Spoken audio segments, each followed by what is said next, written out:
Hello and welcome to another adventure on this planet Earth.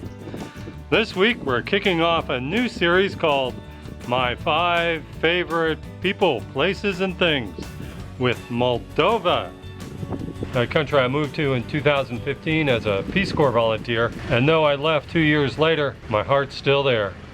The small country of about 4 million people in far Eastern Europe was actually part of Romania, which means that many Moldovans qualify through blood for a Romanian passport. It also explains why Romanian is the national language. Moldova is the poorest country in all of Europe. It was a Soviet state under the USSR for about half a century, ending on August 27th, 1991, when it declared its independence. Well, the first of my favorite things in Moldova is Christmas. Christmas 1 and 2, actually.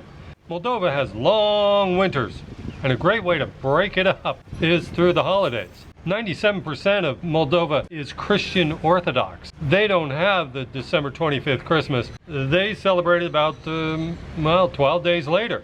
But lately, they've been adopting the Western ways, so you'll see a little bit of celebration around late December. But that's kind of when things get started.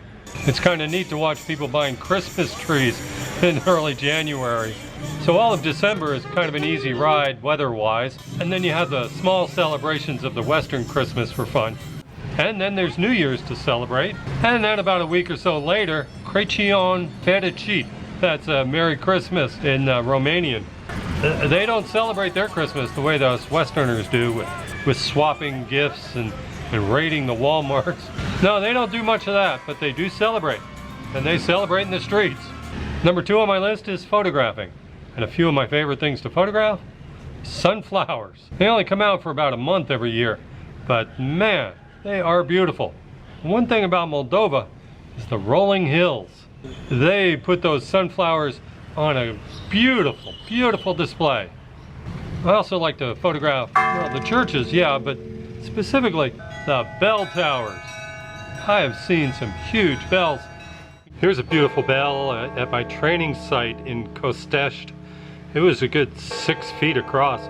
And this one is, a good 10 feet across, found in Tiraspol, the capital of Transnistria. Yeah, I got a lot of enjoyment out of photographing churches and bells and all that, but also another thing fairly unique to Moldova are drinking wells.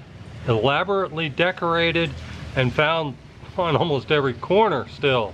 The water quality is not all that good. In the cities, at least, they're getting indoor plumbing, but in the villages and even in some of the smaller cities, they still have to carry their water, even in the middle of the winter.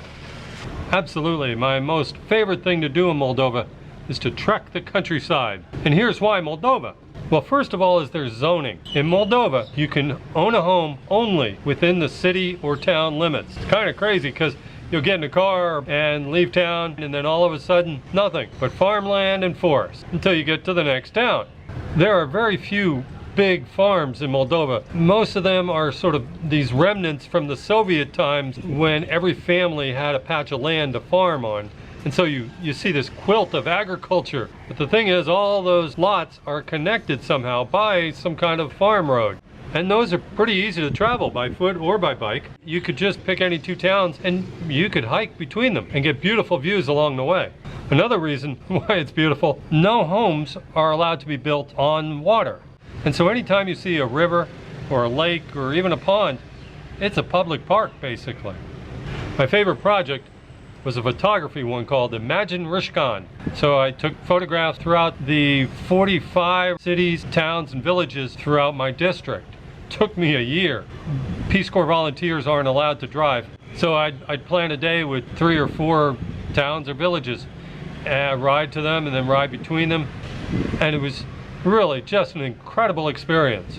It would be fun to actually hike across the country sometime. I'll have to give that a try when I get there. Well, number 4, and you probably saw this was coming, cows.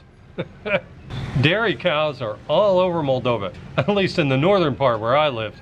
Dairy is kind of hard to farm these days, but here's how they do it. Through the old-fashioned cooperatives. I didn't really see any large dairy farms. Many families owned 1 or maybe 2 cows. And there's 2 or 3 reasons why I really like this. Now someone will go out early in the morning and milk that cow.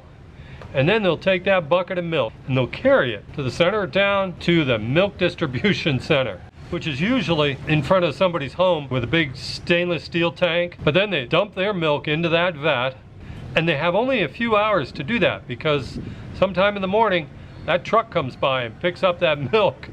So you got to feed these cows, and they do it two ways. Some families will just bring their cow out to a vacant lot somewhere, chain it down and let it eat for a few hours. But really, how do you feed 50 or 100 cows from a village if they all live in separate places? So they cooperate, and each family will take the chore of walking all the village cows for a day.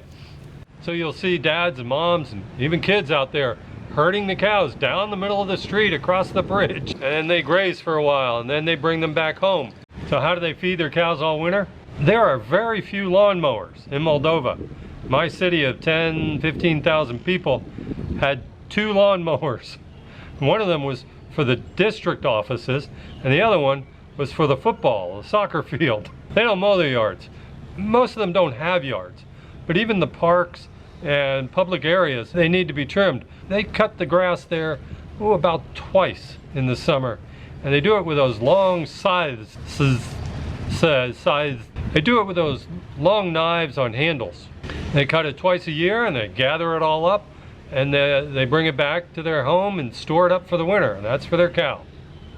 And number 5 of the people, places, and things I love about Moldova is the dancing. Yeah, there's the informal dancing that you have at parties and celebrations. They all gather in a circle, hold hands. That's great fun. I'm really too shy and too uncoordinated. I didn't participate in that, but it was the organized dancing that just really blew me away.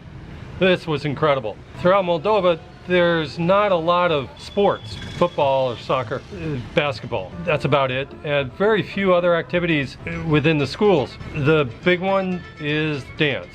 And most students take up at least the traditional dance. And many of them are also learning, modern dances. At every party, festival, celebration, wherever, you'll see some of these dancers. And I love to watch them. They are just gorgeous. I mean, all I can say is, wow.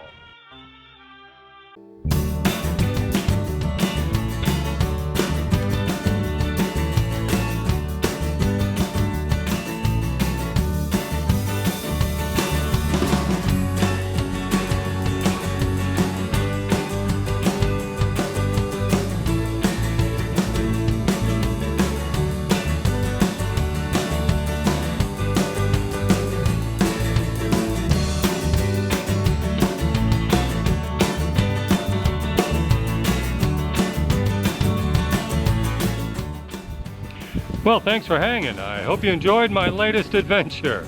I'm Mark Gilchrist, and I am, and you are, we all are, on this planet Earth.